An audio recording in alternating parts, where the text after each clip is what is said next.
Welcome back, lovelies. I'm so glad you're here. Thank you for taking the time to join me today. Your support truly means the world. Sit back, relax, and let's dive into a story that will touch your heart. Vincent Wayne stood alone on the rocky shoreline of Bar Harbor, hands buried deep in his pockets, watching the sun bleed orange and pink across the horizon. The Atlantic crashed against the rocks below, relentless and rhythmic, the same sound that had haunted his dreams for 14 years. He was 35 now, but standing here, on this exact stretch of coast, he felt 21 again, lost, searching, aching. His blue eyes, sharp enough to command boardrooms and negotiate million-dollar deals, softened as they traced the outline of the summer camp in the distance. Families gathered around picnic tables. Children's laughter carried on the salt-thick air. He'd built an empire since he last stood here as a young man, taken over his father's company at 21 when grief was still fresh and responsibility felt like drowning. Now at 35, he had everything a man could want. Except her, Teresa. The name whispered through him like the wind. He could still see her, 21. Luminous dark eyes that held entire universes. Warm brown skin that seemed to glow in the moonlight. A laugh that made him believe in magic. They'd met right here at this camp 14 summers ago. A brief, beautiful collision of souls that had lasted only days but had somehow stretched into forever in his memory. He remembered the way she'd looked at him that first night around the campfire. Curiosity mixed with something deeper. Something that had reached inside his chest and rearranged everything. They'd talked until dawn, about dreams and fears and all the lives they wanted to live. By the second day, he was in love. By the third, he knew she was the one. By the fourth night, their last night, they'd given themselves to each other completely, bodies and souls intertwined under a canopy of stars. And then his phone had rung at 4 a.m. Your father's had a heart attack. Come home now. Vincent closed his eyes against the memory, the desperate drive back to D.C. arriving too late. His father already gone. The company in chaos, vultures circling. At 21, suddenly responsible for hundreds of employees, millions in assets, and a legacy he wasn't ready to carry. He'd left her a note, "I'll be back. I promise. Wait for me," fully intending to return within days. But days became weeks. Weeks became months. The company demanded everything. His mother collapsed under grief.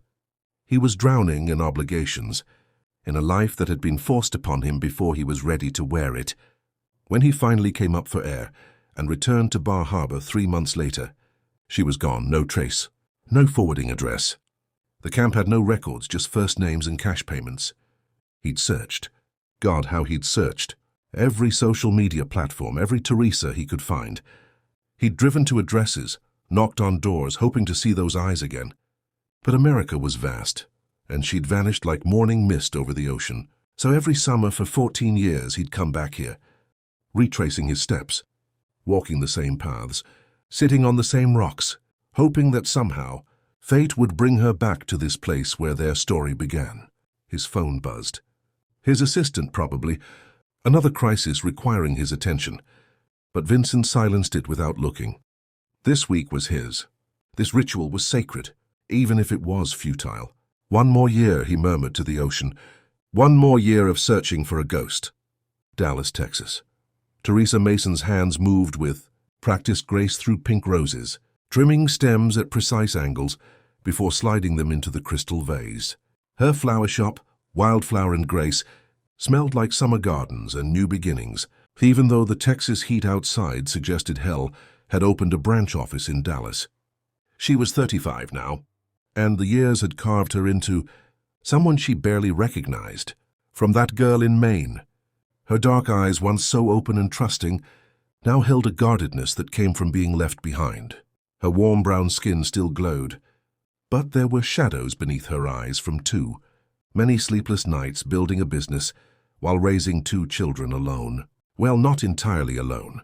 There'd been Stephen, her ex-husband, a good man who'd loved her steadily, safely, and without the earth-shattering passion that had ruined her for anyone else. She'd married him when Amber was 3, desperate to give her daughter a father, to build something stable from the wreckage of her abandoned heart. He'd given her a son, her beautiful, energetic 9-year-old boy, but never the love she'd needed. Not the kind that made her feel alive. They divorced 3 years ago, amicably, honestly. He'd looked at her one night and said, "You're still in love with him, aren't you?" Whoever he was. And she'd cried because it was true. "Mom?" Amber's voice cut through her thoughts. "You're smiling again."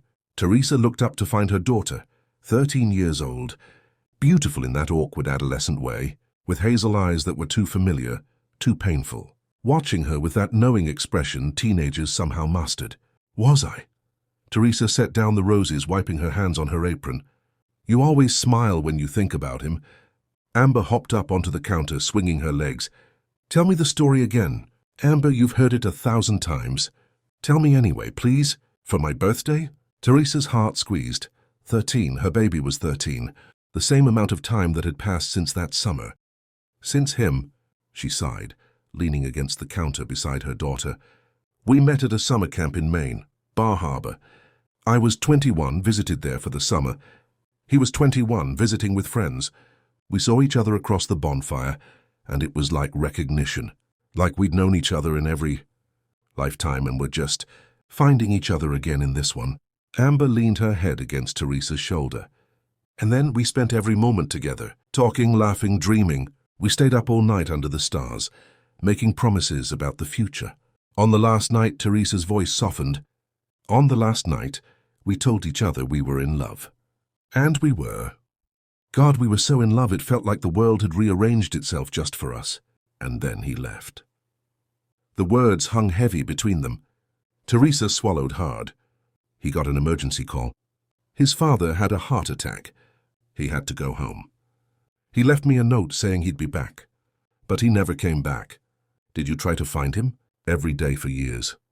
But what was the point of telling her daughter that? That she'd spent months searching for a man who clearly hadn't tried hard enough to find her. That she'd been 7 weeks pregnant when she finally gave up hope? "I tried," Teresa said simply. "But sometimes people don't come back, baby. Sometimes life takes them in different directions. But you loved him." "I did. I do." The admission slipped out before she could stop it. After 14 years, it shouldn't still be true. But her daughter's face, Vincent's eyes staring back at her every single day, made forgetting impossible. Amber was quiet for a moment, then, "Mom, for my birthday, can we go to Bar Harbor? To the camp where you met him?" Teresa's breath caught. "Amber, please.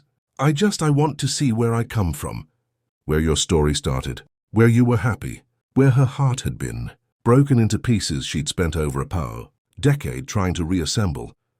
But looking at her daughter's hopeful face, those hazel eyes so full of longing to understand her own origin story, Teresa couldn't say no. "Okay," she whispered. "Okay, we'll go." Amber threw her arms around her mother's neck, and Teresa held her tight, wondering what the hell she was thinking. Going back to that place, reopening wounds that had barely scarred over. But maybe it was time. Maybe she needed to face those ghosts, stand in that place where she'd been deliriously happy for 4 perfect days, and finally let it go. Finally accept that Vincent Wayne, wherever he was, had moved on with his life. That she was nothing but a summer fling he'd forgotten about. Even if she'd never forgotten him.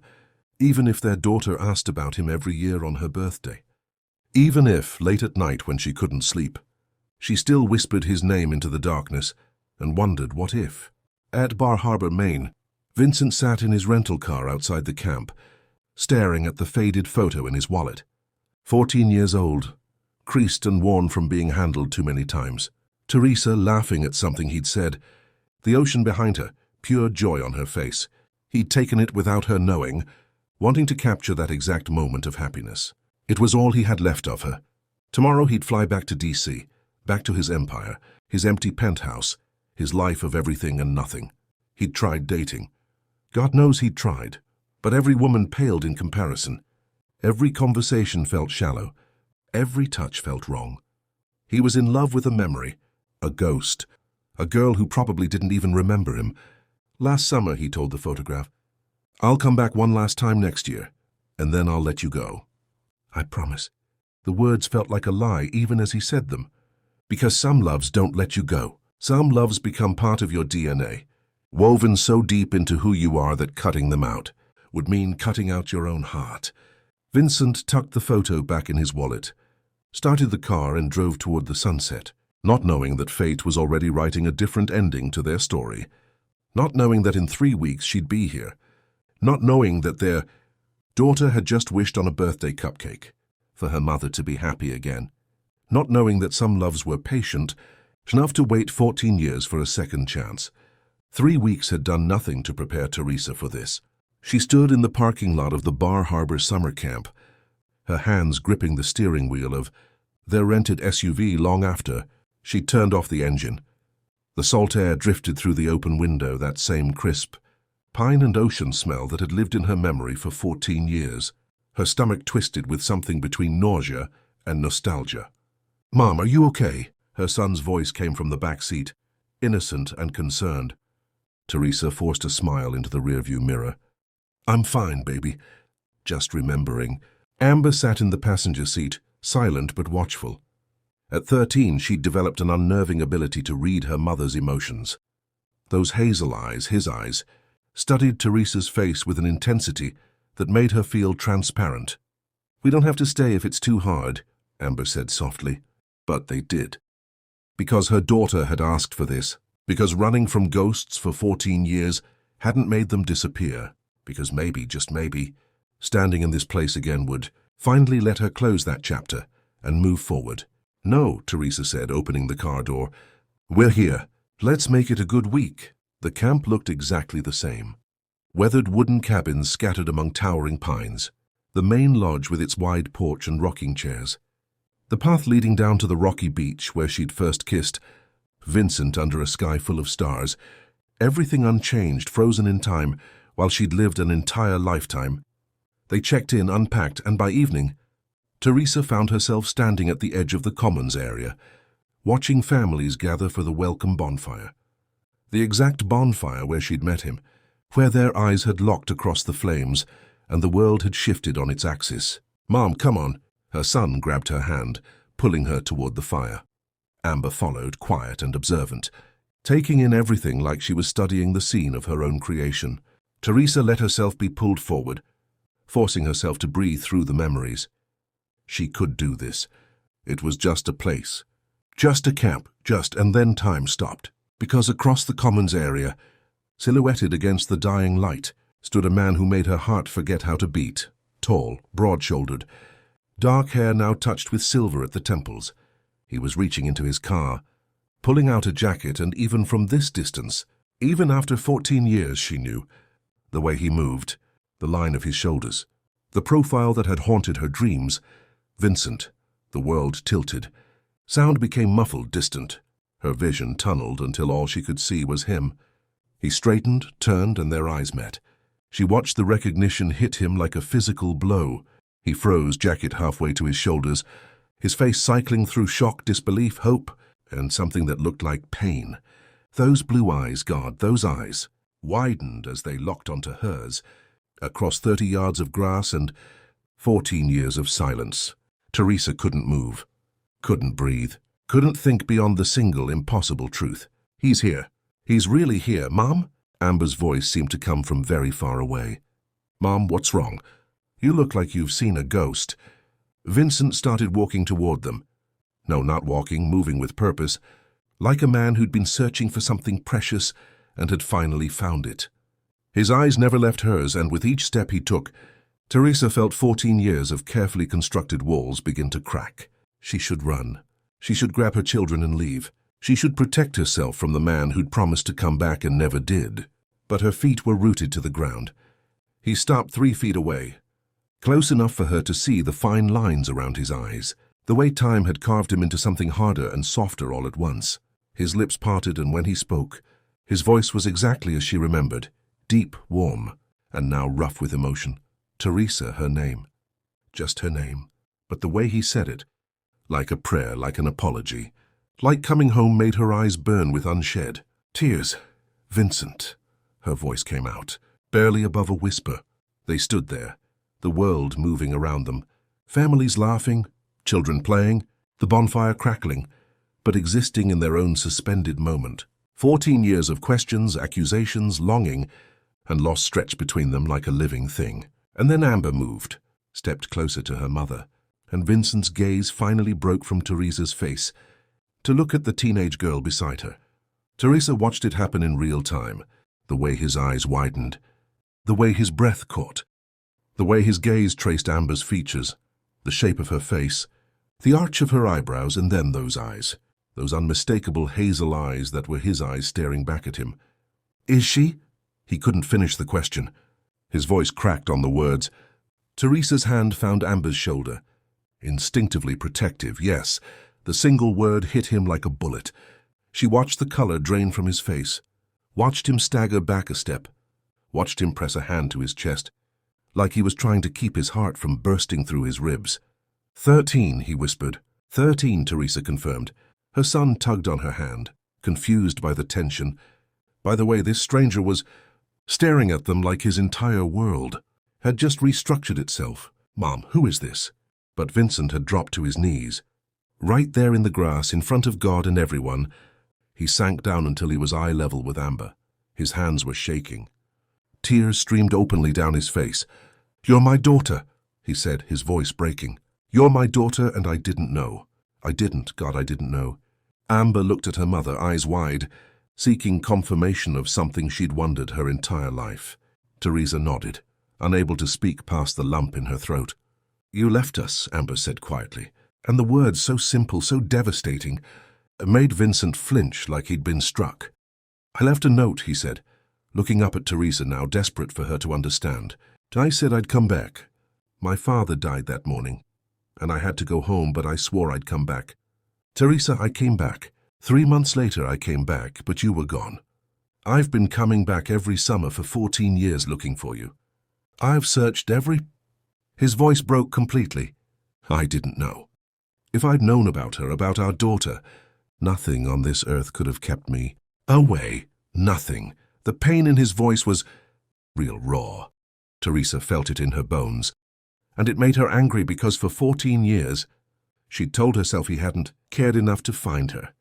That she'd been a summer fling he'd forgotten.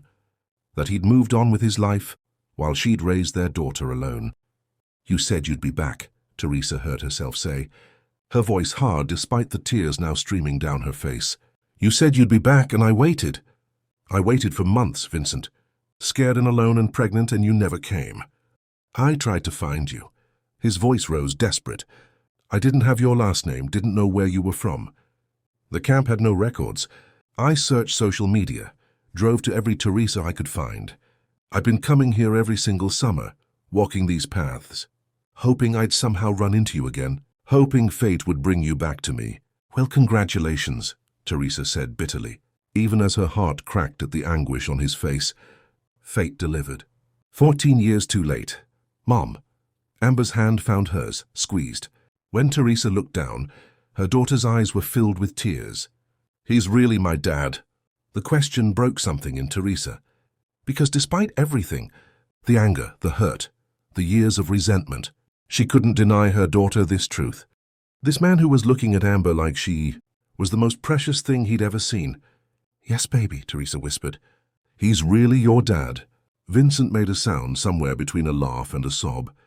He reached out tentatively toward Amber, hands still shaking. "Can I hug you? Is that okay?" Amber looked at her mother one more time, seeking permission. Teresa wanted to say no, wanted to protect her daughter from the inevitable heartbreak of letting this man into their lives only to have him leave again. But the hope on Amber's face, the desperate, aching hope of a girl who'd spent 13 years wondering about her father, made the decision for her. She nodded. Amber stepped into Vincent's arms, and he wrapped her up like she was made of glass and starlight. His shoulders shook with the force of his crying, his face buried in their daughter's hair. "I'm so sorry," he whispered into Amber's shoulder. "I'm so sorry I wasn't there. I'm so sorry you grew up without me. But I'm here now, and if you'll let me, I want to know everything about you. I want to be your father. I want to be in your life, please." Teresa watched them, her hand covering her mouth, tears blurring her vision. Her son pressed against her side, quiet and overwhelmed. This was too much, too fast, too raw. She'd come here to close a chapter, to say goodbye to a ghost, not to have that ghost materialize in front of her with 14 years of longing in his eyes. Vincent finally released Amber and stood facing Teresa again. The setting sun behind him painted him in gold and shadow, and God help her, he was still the most beautiful thing she'd ever seen. Older now, worn by time and what looked like its own share of pain, but still him. Still the man who'd made her believe in soulmates. During 4 perfect days when she was 20, one and reckless and in love. "I never stopped thinking about you," he said softly, just for her. "Not once in 14 years. Every woman I tried to date, I compared to you. Every relationship failed because they weren't you. I built an empire, Teresa. I have everything a man could want. And I've been miserable every single day because I didn't have you." "Don't," she whispered, shaking her head. "Don't say things like that. You don't get to show up after 14 years and say things like that." "Then what do I get to say?" His voice was gentle, pleading. "Because I'll say anything. I'll do anything. Just please, please don't disappear again. I just found you.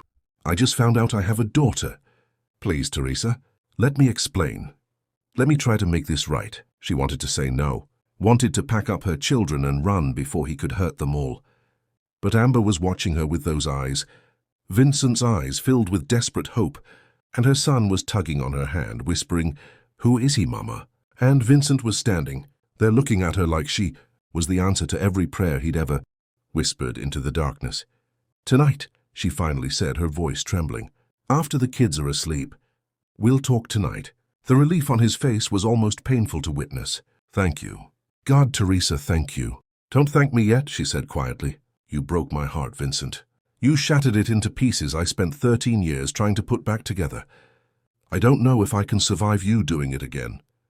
"I won't," he said fiercely. "I swear to you I won't. I'm not leaving. Not again, not ever." The words should have comforted her. Instead, they terrified her, because she'd believed him once before. And she didn't know if she was brave enough to believe him again. But as she watched him crouch down to meet her son, introducing himself with a gentle smile, as she saw Amber's face light up with joy she'd never seen before, Teresa realized something that made her heart ache. She was going to try. God help her, she was going to try. The late night conversation by the campfire had changed everything and nothing at all. Vincent had explained, voice cracking with emotion, about arriving at the hospital too late, his father already gone, about being 21 and suddenly responsible for a company hemorrhaging money, hundreds of employees depending on him, his mother catatonic with grief, about drowning in obligations and barely keeping his head above water, about returning 3 months later to find Teresa vanished, the camp workers unable to provide any information beyond a first name. Teresa had listened, arms wrapped around herself, both wanting to believe him and terrified of that wanting. Because belief meant vulnerability, and vulnerability meant he could destroy her all over again. But she'd seen the truth in his eyes, the years of searching, the summer pilgrimages to this place, hoping fate would intervene. And slowly, painfully, she'd begun to understand. They'd both been victims of terrible timing and impossible circumstances. That understanding didn't make forgiveness easy, but it made it possible. Now, 2 weeks later, Teresa stood in her Dallas flower shop, hands deep in a bucket of hydrangeas, trying to focus on anything except the fact that Vincent Wayne had followed her home. He'd rented a furnished apartment 15 minutes from her house, given himself an indefinite leave of absence from his company, something that had apparently sent shockwaves through the DC business community, and begun the careful, deliberate work of weaving himself into the fabric of their lives. The bell above her shop door chimed. Teresa looked up, and there he was, 35 years old, blue eyes that still made her stomach flip, wearing jeans and a simple white t-shirt that somehow looked expensive. He carried 2 cups of coffee and a brown paper bag that smelled like her favorite, breakfast tacos from the place 3 blocks over. "You remembered," she said before she could stop herself. Vincent's smile was tentative, hopeful. "I remember everything, Teresa. Breakfast tacos with extra salsa, coffee with cream, no sugar, the way you hum when you arrange flowers, everything." Her heart did something complicated in her chest. "You can't just—" "I know," he interrupted gently. "I know I can't just show up with coffee and expect 14 years to disappear. But I'm here, and I'm going to keep being here, every day, Teresa, until you believe I'm not going anywhere." She wanted to argue, wanted to maintain the walls she'd spent over a decade constructing. But the earnestness in his face, The way his hands trembled slightly as he set the coffee down, this wasn't some smooth corporate executive trying to close a deal. This was a man terrified of losing something precious before he'd even had a chance to fully claim it. "The kids have soccer practice at 4, she heard herself say. "Amber's been asking if you'd come watch." The way his face lit up, pure, unfiltered joy, made something in her chest crack open just a little wider. Soccer practice became family dinners. Family dinners became homework help at her kitchen table. Vincent's reading glasses, perched on his nose as he explained algebra to Amber while her son colored beside them. Homework help became weekend trips to the Dallas Arboretum, the 4 of them walking through gardens while Vincent pointed out flowers, and Teresa found herself laughing, actually laughing for the first time in years. He was careful with her, never pushing, never demanding more than she could give, but he was relentless in his presence, in showing up day after day, proving through actions what his words alone couldn't convey. One evening, 3 weeks after their return from Maine, Teresa found herself alone with Vincent on her back porch. The kids were inside watching a movie, and the Texas sky was doing that particular sunset thing it did, painting everything in shades of amber and rose. Vincent sat in the chair beside her, close enough that she could feel the heat radiating from his body, but not so close that he invaded her space. He'd learned her boundaries, respected them even when she could see the wanting in his eyes every time he looked at her. "Tell me about her," he said softly. "Tell me about Amber, everything I missed." So Teresa did. She told him about the pregnancy, scared and alone at 21, working 2 jobs to save money. Her parents disappointed but supportive. About labor, 23 hours of it, and how when Amber was born with those unmistakable hazel eyes, Teresa had both loved and resented her for being such a perfect reminder of what she'd lost. She told him about first words and first steps, about Amber's obsession with books, how she'd taught herself to read at 4, about the questions that came around age 5. Where's my daddy? Why doesn't he live with us? And how Teresa had struggled to answer them honestly without poisoning their daughter against a man she'd once loved so desperately. Vincent listened, tears streaming silently down his face, occasionally asking questions, absorbing 13 years of his daughter's life in the span of an hour. When Teresa finished, he was quiet for a long moment. "I can never get those years back," he finally said, voice raw. "I can never make up for not being there when she took her first steps or said her first words. But Teresa, I swear to you, I'm going to be there for every moment from here forward. Every soccer game, every school play, every heartbreak and triumph. I'm her father and I'm going to show up." "Words are easy, Vincent." The bitterness in her voice surprised even her. He turned to face her fully, and the intensity in his gaze made her breath catch. "Then watch my actions. Watch me show up every single day. Watch me put her needs, your needs, above everything else. Watch me become the man I should have been 14 years ago." "You were 21, she whispered. "We both were, kids ourselves. Old enough to make a child. Old enough to take responsibility for that child." His jaw tightened. "I should have tried harder to find you. Should have hired more investigators. Should have—" "Stop."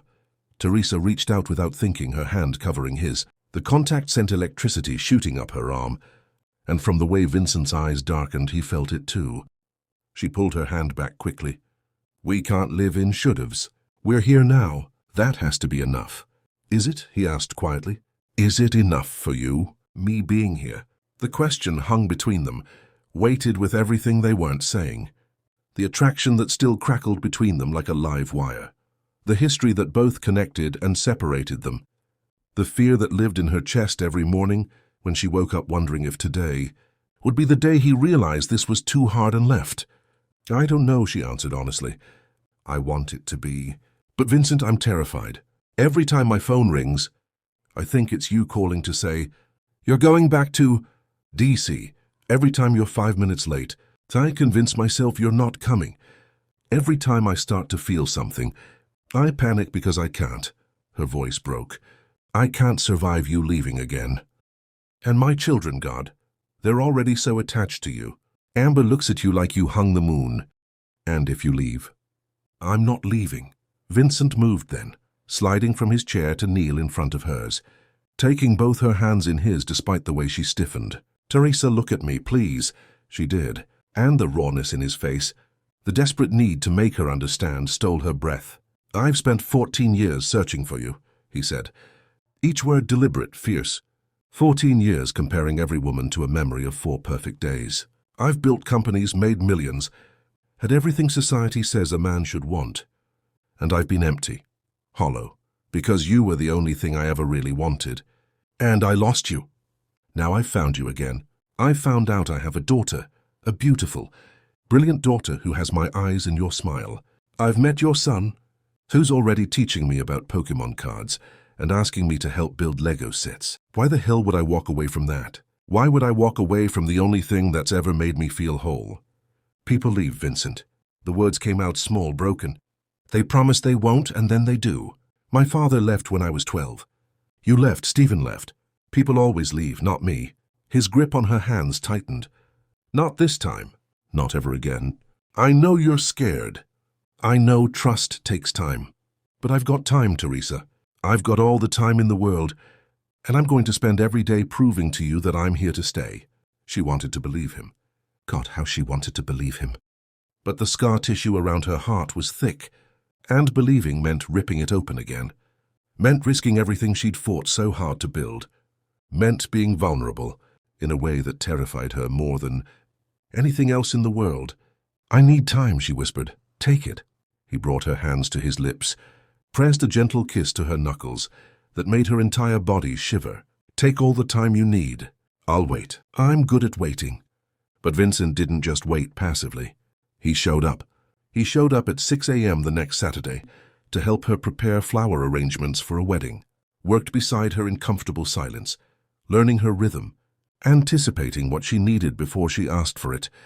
He showed up at Amber's parent-teacher conference, sitting beside Teresa while the teacher praised their daughter's writing skills. Afterward, he'd taken Amber out for ice cream and listened while she talked about wanting to be a journalist someday. And Teresa watched through the shop window as father and daughter laughed together, filling in 13 years of missed connection with each conversation. He showed up at her son's soccer game, cheering from the sidelines, and when her boy scored his first goal of the season and ran to hug Vincent instead of her, Teresa's heart had done something complicated, both breaking and healing at the same time. He showed up at her house one evening with tools and fixed the leaking faucet. She'd been meaning to call a plumber about for weeks. Fixed the loose board on the porch steps, changed the air filter on the AC unit, not because she'd asked, but because he'd noticed. And one night, when she'd been up until 2 a.m. working on arrangements for a funeral, a young mother who'd died too soon, Vincent had shown up with coffee and sat with her in silence. Just present, just there. And when she'd finally broken down crying for the woman she'd never met, for the children who'd lost their mother, for her own losses and fears and accumulated grief of 14 years, he'd held her while she sobbed. "I've got you," he'd whispered into her hair. "I've got you and I'm not letting go." And Teresa realized, somewhere in the safety of his arms, that she was starting to believe him. Starting to believe that maybe, just maybe, some people did stay. That maybe some loves were strong enough to survive 14 years and terrible timing. That maybe she could be brave enough to try again. But there was still a wall, still a part of her that held back, that wouldn't let him all the way in. That flinched away when he got too close, when the space between them felt too charged, when she caught herself wanting to kiss him so badly, her entire body ached with it. She could let him be a father to their children, could let him be her friend, but letting him be her partner again, her lover, her person, that required a level of trust she didn't know if she'd ever have again. And Vincent, patient and persistent and deeply in love, continued to wait, continued to show up, continued to prove day after day that he wasn't going anywhere. But Teresa's fear was a living thing, coiled tight in her chest, and she didn't know how to release it, didn't know how to stop waiting for the inevitable moment when he'd realize this was too hard. When DC would call him back, when something more important would demand his attention, didn't know how to believe that she, damaged, scared, a single mother with walls a mile high, could be enough to keep him here. The breaking point, when it came, would come from an unexpected place, and it would either shatter them completely or finally set them free. Teresa woke at 3 a.m. in a cold sweat, her heart hammering against her ribs like it was trying to escape her chest. The nightmare had been vivid, visceral. Vincent's car pulling away from her house, his taillights disappearing into the darkness while she stood on her porch screaming for him to come back, Amber crying beside her. Her son asking why everyone always left. The crushing, suffocating weight of abandonment wrapping around her throat. Until she couldn't breathe, she sat up, gasping, her hands shaking as she reached for her phone. 3:17 a.m. Vincent had stayed late last night, helping Amber with a history project, playing video games with her son, lingering on the porch with Teresa until almost midnight. He'd kissed her forehead, just her forehead, respecting her boundaries, even though she could see the wanting in his eyes, and promised he'd see her in the morning. Morning. The word echoed in her mind, twisting into something sinister. What if morning came and he didn't? What if she'd finally started letting him in, started believing in the possibility of them, and he vanished like smoke? What if the nightmare was a premonition, her subconscious warning her that this happiness was too fragile, too good to last? Teresa threw off her covers, her breath coming in short, panicked gasps. She needed to see him, needed to confirm he was still here, still real, still choosing them. The rational part of her brain knew this was irrational, that he'd given her no reason to doubt him these past 6 weeks. But rationality had no place in the territory of old wounds and deep-seated fears. She grabbed her keys, didn't bother changing out of her sleep shorts and oversized t-shirt, and drove the 15 minutes to Vincent's apartment complex. Her hands gripped the steering wheel so tight her knuckles went white. The streets were empty, Dallas sleeping under a blanket of humidity and darkness. Teresa felt like she was coming apart at the seams. She parked outside his building, stared up at the third-floor window where a light glowed softly. He was awake. Or he'd left it on, or no. She couldn't do this. Couldn't show up at his door at 3 a.m. like a crazy person just because a nightmare had triggered every abandonment issue she'd been carrying for 35 years. But she also couldn't drive away, so she sat there in her car, shaking and crying and hating herself for being this broken. Her phone buzzed. A text from Vincent. Can't sleep. Keep thinking about you, about us, about how lucky I am that fate gave me a second chance. Another text. I know you're scared. I know trust takes time. But, Teresa, I'm not going anywhere. I promise you I'm not going anywhere. And then a minute later, are you okay? I can feel it. Something's wrong. Where are you? The fact that he could sense her distress from 3 floors up and through walls made something crack wide open in her chest. Her fingers trembled as she typed, I'm outside. Within 30 seconds she saw him. Vincent burst through the building's front door wearing nothing but pajama pants, barefoot, his hair wild from sleep or the lack of it. His eyes scanned the parking lot frantically until they found her car, found her sitting there with tears streaming down her face, and he ran. He wrenched open her car door and dropped to his knees beside the driver's seat, his hands immediately reaching for her face, thumbs wiping away her tears. What happened? Are you hurt? Are the kids okay? His voice was ragged with panic. I had a nightmare, she whispered, and saying it out loud made her feel ridiculous and exposed and raw. I dreamed you left. I dreamed you drove away and didn't come back, and I couldn't. I needed to see that you were still here. Vincent's face crumpled. He pulled her toward him, guiding her out of the car and into his arms. Right there in the parking lot at 3 in the morning. He held her so tightly she could barely breathe, but it was the kind of breathless that felt like safety instead of suffocation. I'm here, he murmured into her hair, his voice breaking. I'm here, Teresa. I'm right here. But what if you're not tomorrow? The words burst out of her, desperate and terrified. What if something happens and you have to go back to D.C.? What if your company needs you? What if you wake up one day and realize this is too hard? That we're too much work, that stop. He pulled back just enough to look at her, his blue eyes fierce in the parking lot lights. Stop, baby, please stop. The endearment, the first one he'd used in 14 years, made her sob harder. Come with me, he said gently, helping her out of the car and guiding her toward his building. Come on, let me show you something. She let him lead her upstairs, into his apartment that smelled like his cologne and coffee. He'd been working, his laptop open on the kitchen counter, documents scattered across the table. But he ignored all of it, taking her to his bedroom. And for a moment her heart stuttered with different kind of fear. But Vincent just pointed to the nightstand. There, in a simple silver frame, was the photograph, the one he'd taken 14 years ago of her laughing by the ocean. Faded and worn and obviously treasured. "I've carried that picture for 14 years, he said quietly, in my wallet on my desk beside my bed. Every single day I looked at it. Every single night I fell asleep looking at your face. Do you know how many women told me I was crazy? That I was in love with a ghost? That I needed to let go and move on?" Teresa shook her head, unable to speak. "All of them.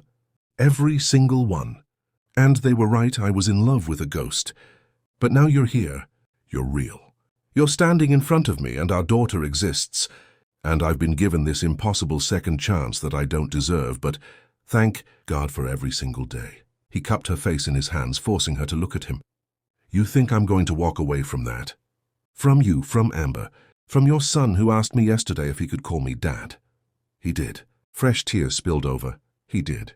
And I cried in my car for 20 minutes because I've been given the gift of being a father to 2 incredible children. When I'd accepted, I'd probably never be a father at all. His voice turned fierce, almost angry. "So no, Teresa, I'm not leaving. Not for DC. Not for my company. Not for anything.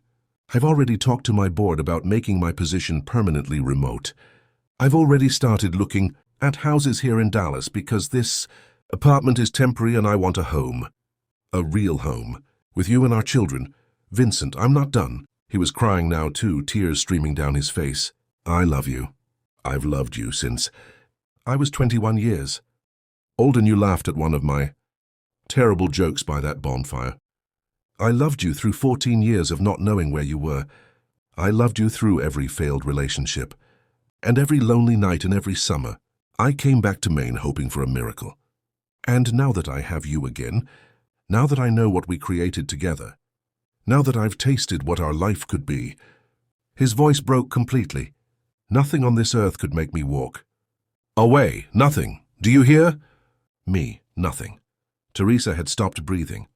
The rawness in his voice, the absolute certainty, the way he was looking at her like she was oxygen itself. "I'm so scared," she whispered. I know you are, baby. And I'm going to spend every day proving to you that you don't have to be. That I'm safe. That we're safe." He pressed his forehead to hers. "But Teresa, I need you to try. I need you to take a leap of faith with me. Because I can show up every single day for the rest of our lives. But if you won't let me in, if you won't believe that I'm here to stay—" "I want to," she interrupted, her hands coming up to grip his wrists where he held her face. "God, Vincent, I want to so badly. But I don't know how to stop being afraid." "Then be afraid," he said fiercely. "Be terrified. But be terrified with me. Let me hold you through it. Let me prove that even your fear can't push me away." Something shifted in that moment. Some fundamental piece of Teresa's carefully constructed defenses finally, irrevocably broke, because he wasn't asking her to stop being scared. He was asking her to be scared with him, to trust him enough to be vulnerable, to be broken, to be imperfect. And suddenly she realized she'd been waiting for him to prove he wouldn't leave. But what she really needed was to believe she was worth staying for. "I love you," she heard herself say, and the words felt like jumping off a cliff. "I've loved you for 14 years. I loved you through pregnancy and single motherhood and a marriage. That was never really mine, because my heart belonged to you. I loved you through anger and resentment and grief. And I'm still so in love with you, it terrifies me." Vincent made a sound somewhere between a laugh and a sob. "Say it again. I love you. Again. I love you, Vincent. I love you. And I'm choosing to trust you even though I'm scared. I'm choosing to believe you're not going anywhere." He kissed her then, finally kissed her. 14 years of longing and loss and love poured into one perfect, desperate, healing kiss. His hands tangled in her, hair and hers fisted in his t-shirt, and they kissed like they were both drowning, and each other was air. When they finally broke apart, both breathless and crying and laughing, Vincent pressed his lips to her forehead, her cheeks, her eyelids. "Marry me," he whispered against her skin. Teresa pulled back, eyes wide. "What, marry me?" "Not today, not tomorrow. Whenever you're ready. But Teresa, I'm asking. I'm promising. I want you to be my wife. I want to adopt your son if he'll let me. I want us to be a family legally, officially, permanently.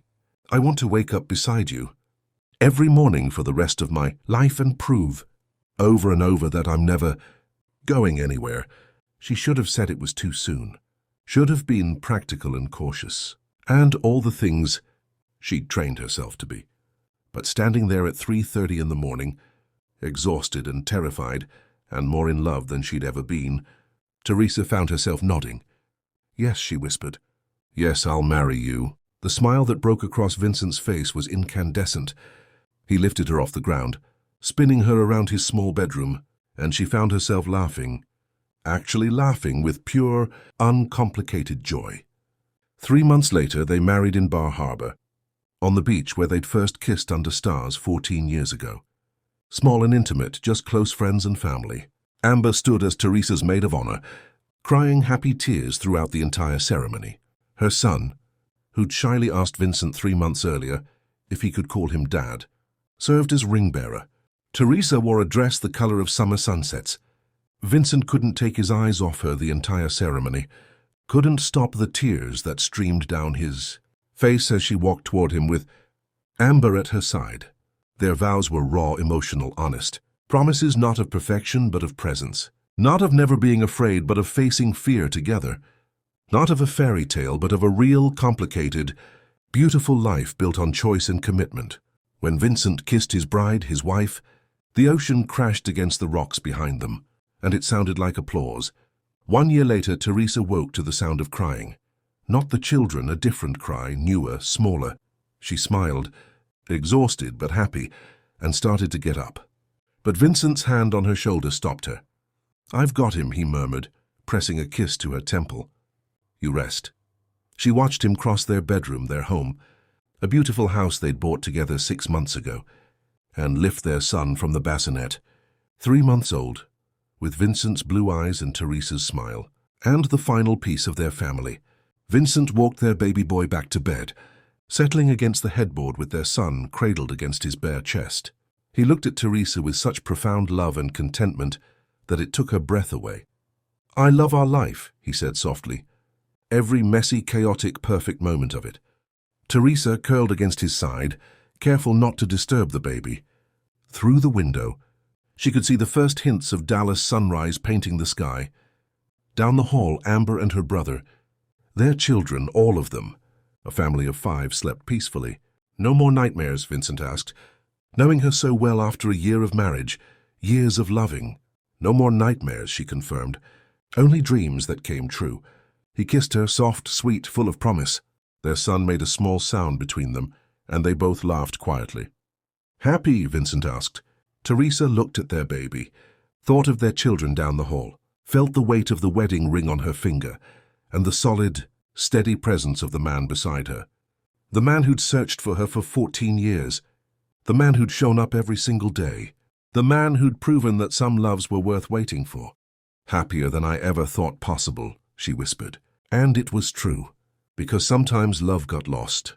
Sometimes it took 14 years and a daughter's birthday wish, and the courage to try again. But when love finally found its way home, it was worth every moment of the wait. Thank you so much for watching and spending this time with me. I hope this story touched your heart as much as it did mine. Don't forget to like, comment, and subscribe so you never miss a tale. Until next time, keep your hearts open and keep believing in love. Vintage Mike Tales,